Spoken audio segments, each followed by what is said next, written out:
Abra a sua Bíblia comigo, na segunda carta de Paulo aos cristãos da igreja de Corinto, 2 Coríntios, capítulo de número 7. Abra a sua Bíblia comigo em 2 Coríntios, capítulo de número 7. Confesso para vocês que até há pouco tempo eu ainda estava orando pela palavra de hoje. Eu preguei uma mensagem hoje pela manhã na Videira Centro, no culto das 10 horas, uma mensagem maravilhosa, que eu estava desejando compartilhar agora à noite, mas tem outra palavra que estava no meu coração também, e eu estava naquela guerra, mas aí o Espírito Santo me trouxe paz acerca dessa palavra, e eu oro para que cada um que está aqui possa realmente ser edificado, refletir e ser poderosamente impactado por uma palavra de transformação, de mudança de vida e de arrependimento. Porque, queridos, vir para a igreja só por vir, ter uma religião é o que a sociedade prega, mas ter um encontro com Jesus e tomar uma decisão por Ele é o que realmente vai trazer transformação para a sua vida e mudança em todas as áreas. E hoje eu quero estar ministrando para vocês uma mensagem que eu preguei há muito tempo atrás, quando a videira estava na facete, por ocasião da nossa reforma, e essa palavra faz tempo que eu preguei, foi uma palavra que falou muito com todo mundo, e eu quero estar compartilhando com vocês nessa noite. 2 Coríntios, capítulo de número 7, segundo livro de Coríntios, segunda carta de Paulo aos cristãos em Corinto, capítulo de número 7, versículo de número 10, 2 Coríntios, capítulo 7, versículo de número 10, se você não trouxe a sua Bíblia, acompanha pelo telão, o que diz a palavra de Deus, que diz assim: porque a tristeza, segundo Deus, produz arrependimento para a salvação, que a ninguém traz peso, mas a tristeza do mundo produz morte. Vou ler mais uma vez com você, eu quero que você me ajude e acompanhe a leitura comigo. Porque a tristeza, segundo Deus, produz... Só tem 3 pessoas lendo comigo, por favor, leia no telão. Porque a tristeza, segundo Deus... Eita, essa versão está melhor que a minha, tem tudo a ver com a palavra. A tristeza, segundo Deus, não produz remorso, mas sim que leva a... Mas a tristeza do mundo produz morte. Pode fechar a sua Bíblia e me dar atenção, por favor. A palavra que eu quero estar compartilhando com vocês nessa noite é uma palavra intitulada como remorso versus arrependimento. Fale comigo, remorso versus arrependimento. Quem concorda comigo que muitas vezes nós passamos por um momento de tristeza gerado por um remorso momentâneo? A gente faz algo errado, e esse algo errado nos impacta de maneira negativa, e a gente pensa, poxa, eu não deveria ter feito isso, poxa, eu não deveria fazer aquilo, poxa, isso que eu estou fazendo está errado, porém isso entra por um ouvido e sai pelo outro, e no outro dia a gente volta a fazer a mesma coisa, ou seja, você teve um momento de tristeza, intitulado como remorso, porém o que a palavra de Deus traz para mim e para a sua vida, não é um remorso momentâneo, para que você não seja um hipócrita, que ouve a palavra todo domingo, mas amanhã, segunda-feira, volta a fazer as mesmas coisas de sempre. O que Deus te trouxe nesse lugar, para gerar no seu coração com a mensagem de hoje, é um profundo, verdadeiro, enraizado e íntimo arrependimento, que vai gerar em você transformação, de modo que coisas que você praticava, ou que pratica, que não agrada a Deus, você vai parar de praticar, se você decidir ainda hoje. Não porque vai acontecer uma oração poderosa sobre a sua cabeça, não porque eu vou te dar um banho de óleo ungido, não porque você vai para cá ou para acolá, mas porque você vai decidir conscientemente se arrepender do mal e dizer, eu não quero mais isso para a minha vida, Deus tem coisas novas para mim, e eu vou entrar de cabeça naquilo que Deus tem preparado para mim. Arrependimento versus remorso.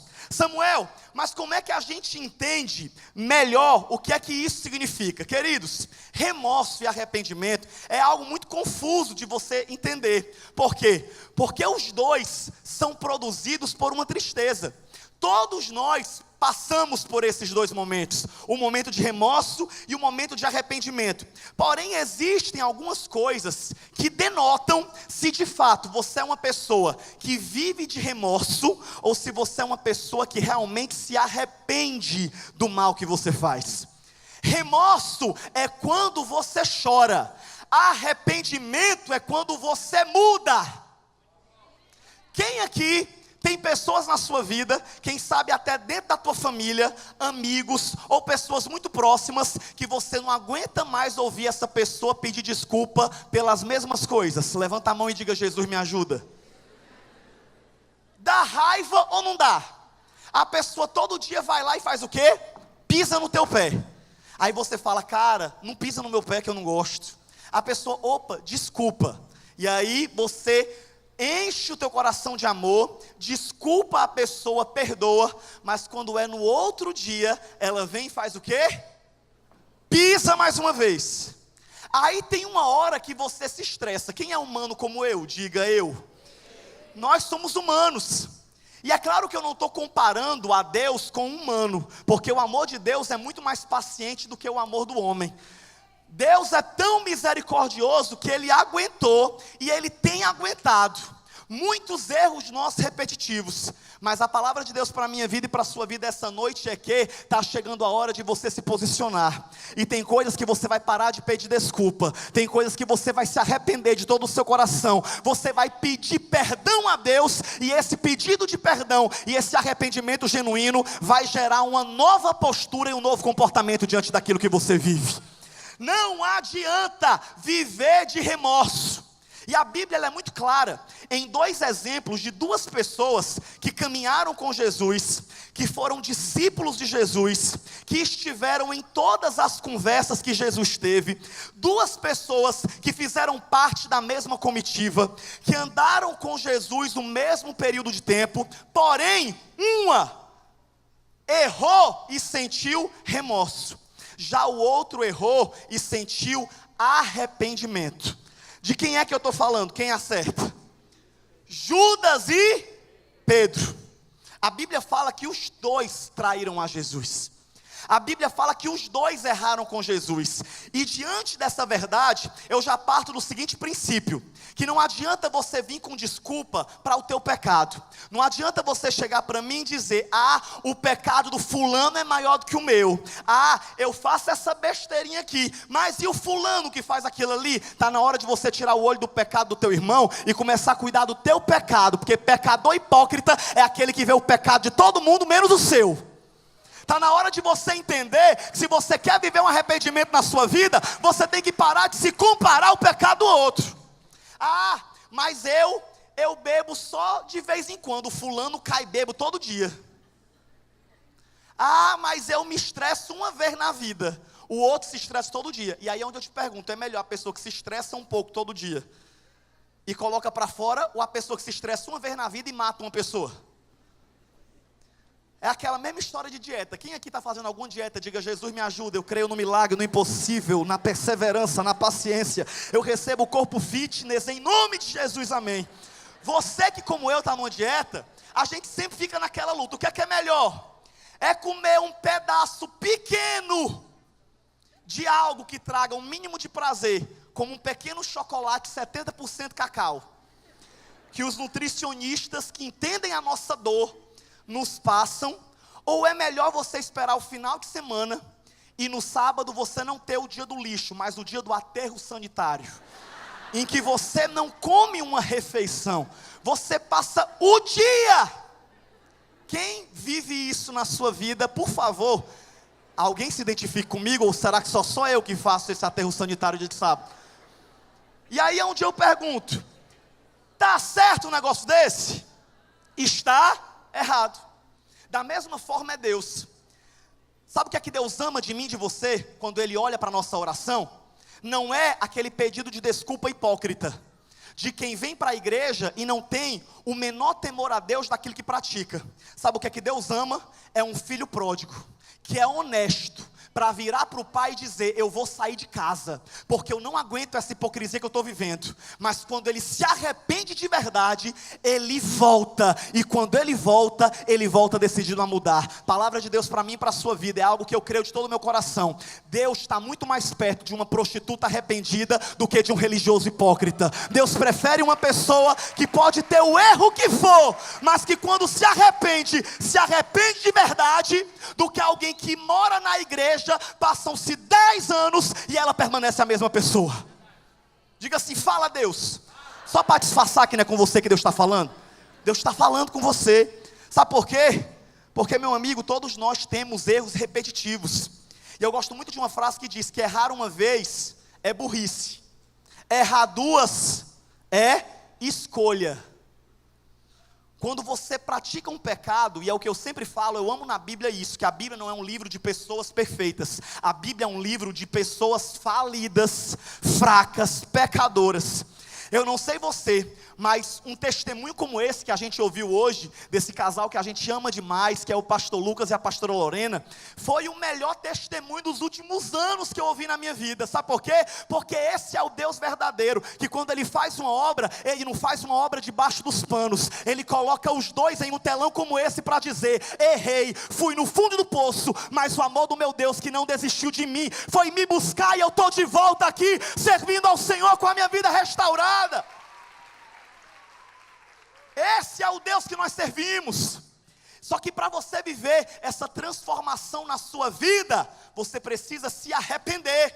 Samuel, eu não entendi ainda a diferença entre arrependimento e remorso. Eu vou desenhar para você que tem déficit de atenção. Eu vou desenhar. É mais ou menos assim. A pessoa que tem arrependimento, ele tem uma tristeza por causa do erro que ele cometeu. Já quem tem remorso, tem um arrependimento por causa da consequência do erro. Não entendi ainda, Samuel. Respira fundo e pede para Deus força. Pede para Deus te dar sabedoria e entendimento, em nome de Jesus, que agora eu vou explicar da forma mais mastigada que eu puder. O cara tem raiva do vizinho. O cara tem ódio do vizinho dele. E aí o vizinho faz tanta raiva a ele, que ele um dia tem uma grande ideia: eu vou matar o meu vizinho. É claro, né, que eu estou falando de uma pessoa desequilibrada, mas enfim, para vocês entenderem. O cara tem ódio do vizinho e ele cria um plano para matá-lo. Ele vai lá, pá, mata o vizinho. E ele já tinha um plano de fuga, que era ir para o Paraguai, morar fugido, mas ter paz. Sabia que aquela pessoa morreu? E ele está lá, mata, sente o prazer da vingança, sente o prazer de ter se livrado de alguém que ele odiava, e ele está indo embora, feliz da vida, quando de repente ele é pego em uma barreira policial. Ele é visto como um homicida e ele é preso. Aí você vai lá visitar ele na cadeia, como a gente tem feito sempre como videira, e quando você chega lá, ele está com a mão na cabeça chorando. E a minha pergunta é: será que ele está arrependido? Ou será que ele teve um remorso? Como é que eu sei, Samuel? É simples. Quem tem remorso se arrepende da consequência do pecado. Mas quem tem arrependimento, se arrepende do erro em si. Não é porque eu fiz isso que vou colher aquilo, mas eu me arrependo porque eu fiz isso e eu entristeci o único coração que eu jamais deveria entristecer, que é do Deus que salvou a minha vida, tem me dado graça, tem me dado amor, e Ele é quem não merece que eu faça isso. Arrependimento versus remorso. Mas eu não entendi. Vou explicar mais uma vez, que hoje eu estou paciente. O aluno não estudou para a prova, viu? Fala Deus. Você não estudou para a prova, você não estudou. Você é irresponsável, ficou mexendo na rede social, não estudou. Aí você vai fazer a prova.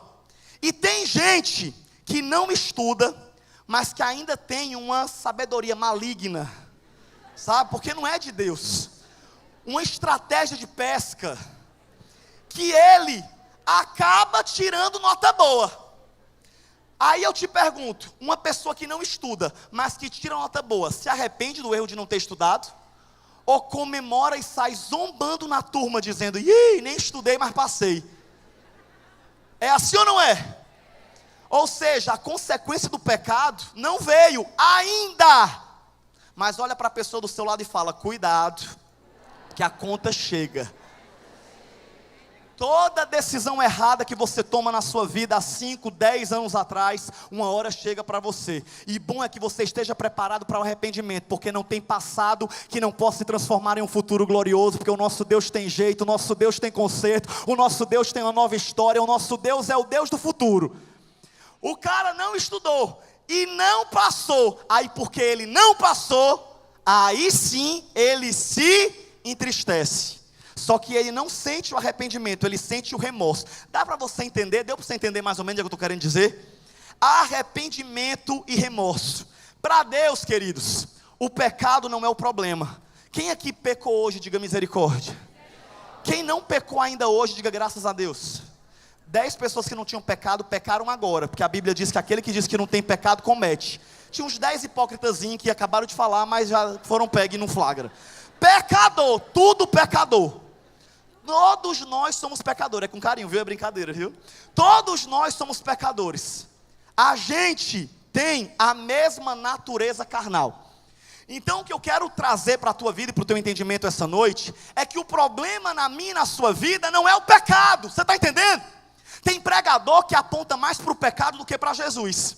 Tem gente que vai pregar e fala: o pecado mata, o pecado leva para o inferno, o pecado destrói, é difícil sair do pecado, o pecado aprisiona. Ei, aqui na videira você nunca vai ver pregador nenhum apontando para o pecado. Aqui a gente aponta para Jesus. Jesus liberta, Jesus transforma, Jesus salva, Jesus restaura. Jesus!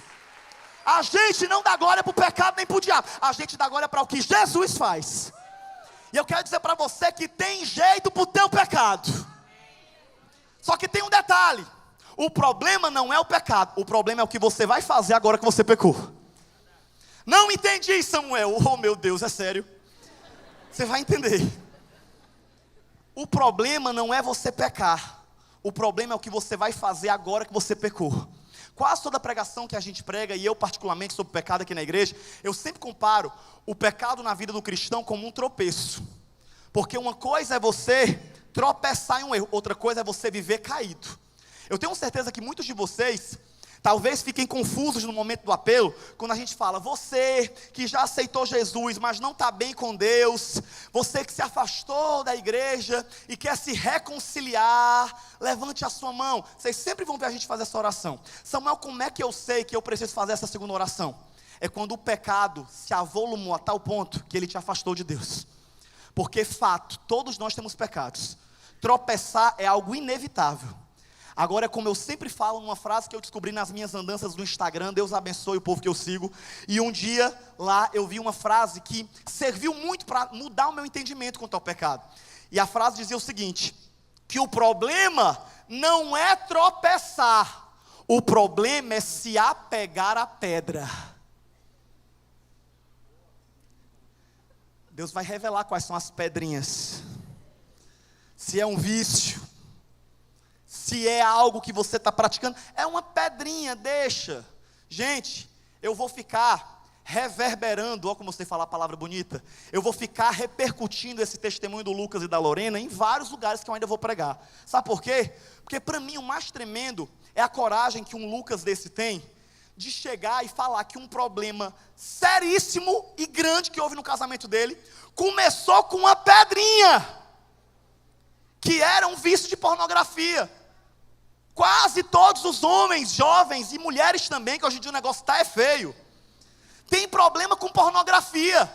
Eu vou até fazer um vídeo agora para o meu canal no YouTube, e eu já tenho até a foto do vídeo, vai ser eu assim com a mão na cara dizendo: pornografia, quem nunca? E o vídeo vai ser sobre isso, falando que todos aqui, ou pelo menos 90%, tiveram algum problema com isso, tiveram algum contato. Mas sabe o que é que a sociedade fala? Esconde tua pedrinha, continua vivendo aí, tem problema não, Deus te ama, Deus te perdoa, isso não vai dar em nada. Vai, porque o meu Deus não é Deus que mexe apenas na tua aparência, o meu Deus é o Deus que te limpa por dentro, é o Deus que vai buscar o que está sujo, coloca para fora para te libertar e te fazer livre. Não adianta você ter na igreja essa carinha de santo. Olha para a pessoa do seu lado, olha a cara de santa, olha aí o santinho. A gente olha e fala, meu Deus, uma pessoa dessa não peca. Meu amigo. Ei, presta atenção que o tempo está acabando, não dá tempo de conversar não. Oh, todos nós temos pedrinhas na nossa vida. E qual é a nossa decisão diante das nossas pedrinhas? Ou você se arrepende, ou você vai alimentar uma terrível colheita para o seu futuro. Sabe, queridos, a Bíblia fala que quando Judas e Pedro erram, Pedro nega Jesus 3 vezes, mesmo dizendo que jamais o negaria. Já Judas o vende por 30 moedas de prata. E o que eu acho interessante é a reação de Jesus com os dois. Eu não estou aqui para falar só sobre Pedro e sobre Judas, eu estou aqui para falar sobre Jesus.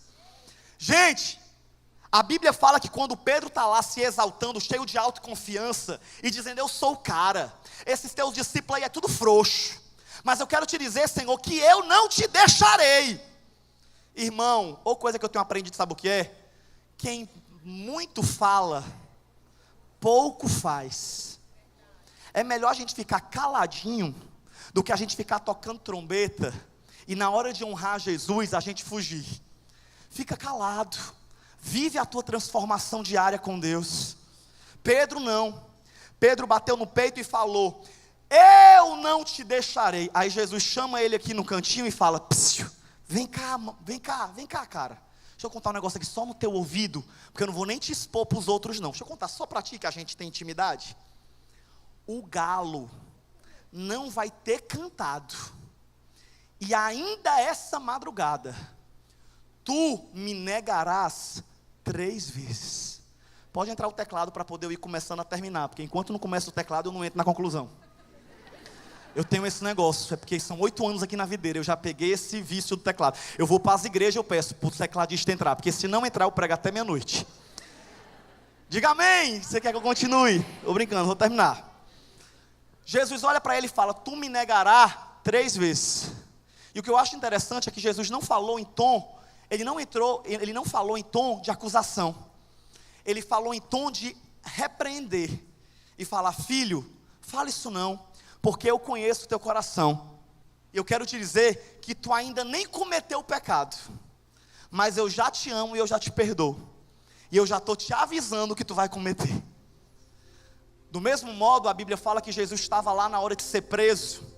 E quando ele estava chegando para ser preso, na minha opinião, para mim essa foi uma das piores partes da Via Cruz. Eu acho que a cruz ficou pequena. Eu acho que a coroa de espinhos ficou pequena diante do beijo traidor de um amigo.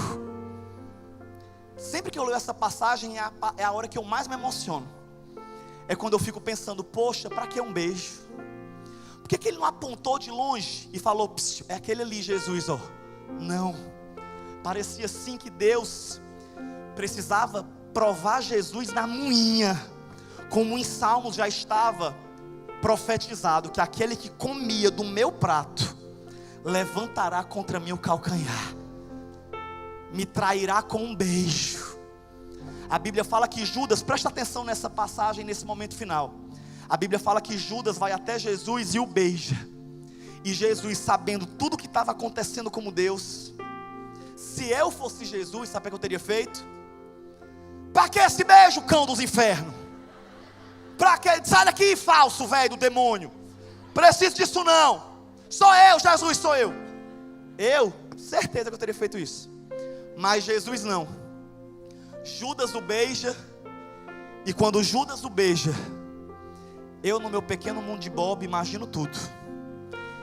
E eu vejo pela fé Jesus fechando os olhos para receber o beijo, abrindo os olhos e falando o que a Bíblia diz que ele falou. Ele olha para Judas e não o amaldiçoa em momento nenhum. Ele olha e diz, amigo. Ele olha para o seu traidor e diz, amigo, com um beijo, tu traz o Filho de Deus. Ou seja, sabe por que eu falo sobre Jesus esta noite? Porque Judas também teve a oportunidade de arrependimento. Porque Judas não foi amaldiçoado para se suicidar. Judas fez a sua escolha. E a Bíblia fala que ele, desesperado e tomado por culpa, remorso, a Bíblia fala que ele devolve as moedas e sai correndo para um alto de um monte, aonde ele tira a sua própria vida. Porque o remorso e a culpa causa morte. Suicídio é a segunda maior causa de morte no mundo. A OMS divulgou que são 1 milhão de pessoas que se suicidam por ano. E está na hora da gente acordar para isso. A cada 40 segundos uma pessoa tira a vida no mundo. E sabe por que a maioria das pessoas se suicida? Remorso, culpa, querem matar uma dor que está matando elas. Já Pedro não. A Bíblia fala que Pedro erra. E quando Pedro nega a Jesus, que ele nega pela última vez, a Bíblia fala que Jesus olha nos olhos dele. E quando Jesus olha nos olhos dele, Pedro se retira. E a Bíblia fala que ele chorou amargamente. A Bíblia fala que Pedro foi viver o processo dele de arrependimento. Sabe, eu não sei em qual momento da sua vida você está, mas eu quero dizer que hoje é noite de recomeço para cada um de nós que estamos aqui. Hoje é noite de você entender que a tua mudança passa por um ponto chamado arrependimento, por uma curva chamada conversão e por um caminho chamado santificação. Deus não tem para mim e para você uma mudança instantânea, mas Deus precisa da sua decisão, para que você realmente entenda. Eu não vim para a igreja para ouvir uma palavra que me fizesse sair daqui melhor. Eu vim para a igreja para ouvir uma palavra que vai me transformar e vai me fazer ser aquilo que Deus deseja que eu seja. Pedro se arrepende. E para encerrar, quando Pedro se arrepende, ele não se mata, ele não se exclui, não, ele volta a caminhar com os discípulos. Ei, se você está fraco, se aproxima de pessoas que te amam, que elas vão te ajudar na tua fraqueza.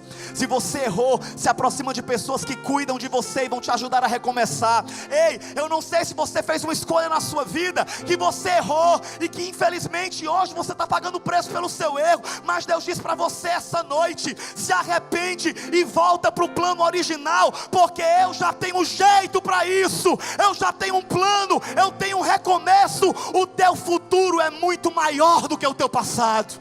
O que Deus é poderoso para fazer é muito maior do que o pecado fez na sua vida. Pedro se arrepende, e quando Pedro se arrepende, a Bíblia fala que Jesus ressuscita. E quando ele ressuscita, um dos primeiros nomes que ele diz é: ei, avisa para Pedro e os demais discípulos que eu os encontrarei. Jesus não exclui Pedro, ele coloca Pedro como um chefe. E a Bíblia fala que ali Jesus tem um encontro com ele. Jesus olha nos olhos de Pedro e fala: Pedro, em um determinado momento de encontro, Pedro, tu me amas? E ali Pedro olha para Jesus cheio de convicção e fala: eu te amo, Senhor. E Jesus respira e pergunta mais uma vez: Pedro, tu me amas? Aí Pedro começa a ficar tenso.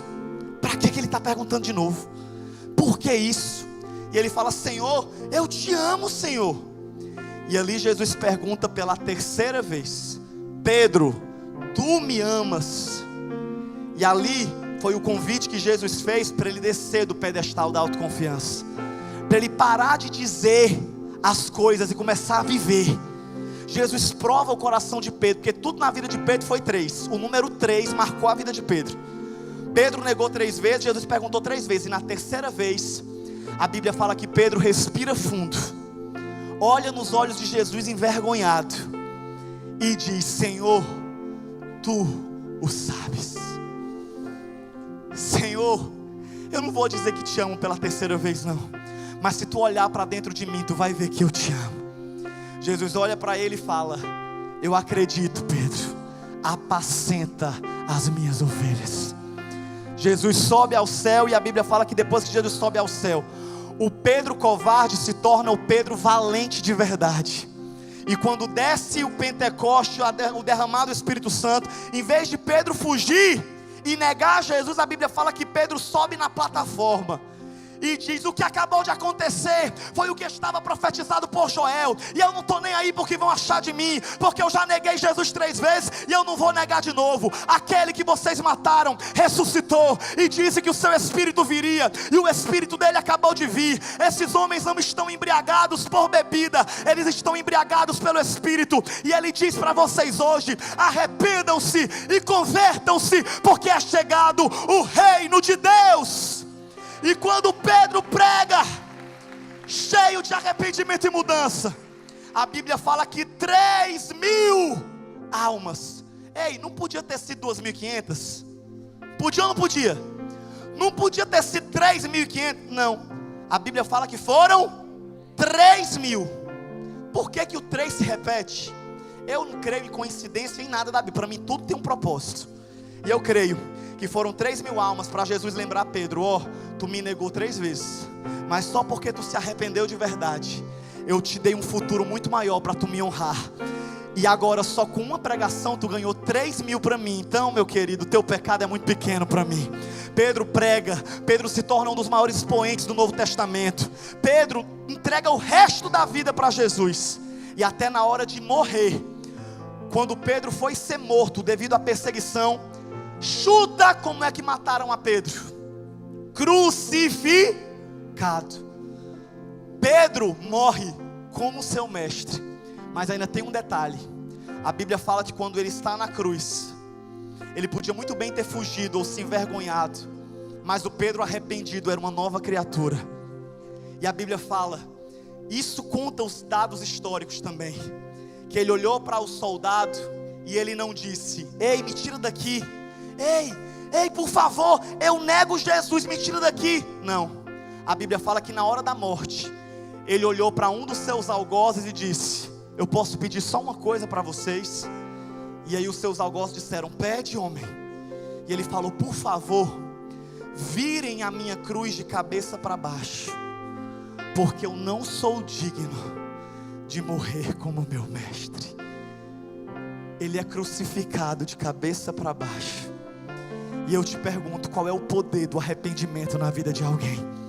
Qual é o poder de mudança e transformação que o arrependimento gera em alguém? Quero que você feche os seus olhos aí no seu lugar, curve a sua cabeça. E eu quero que você comece a orar e a dizer: Senhor, eu me arrependo de todo o erro que eu pratiquei. Eu me arrependo, Senhor, de tudo aquilo, Pai, que te entristeceu. Senhor, eu me arrependo, Pai, de tudo, Senhor, que eu pratiquei no meu passado. De todo pecado, de todo erro, de toda escolha. E eu quero, Senhor, voltar para o teu plano original. Eu quero, Senhor, ser aquilo que tu me chamou para ser. Deus, eu não quero viver um remorso momentâneo. Eu quero viver um arrependimento verdadeiro, genuíno, sincero. Fecha os teus olhos e começa a orar aí no teu lugar. Fecha os teus olhos e começa a dizer para Deus quais são as áreas da sua vida que você tem caído em erros repetitivos. Fecha os teus olhos e começa a dizer: Senhor, eu não quero que esse seja mais um domingo. Eu quero que seja o domingo da decisão, o domingo da mudança, o domingo do arrependimento, aonde eu entendo que tu não quer as minhas lágrimas, mas tu quer a minha mudança, tu quer a minha decisão, tu queres me transformar verdadeiramente. Fecha os teus olhos e começa a apresentar a Deus a sua vida. Oh Espírito Santo,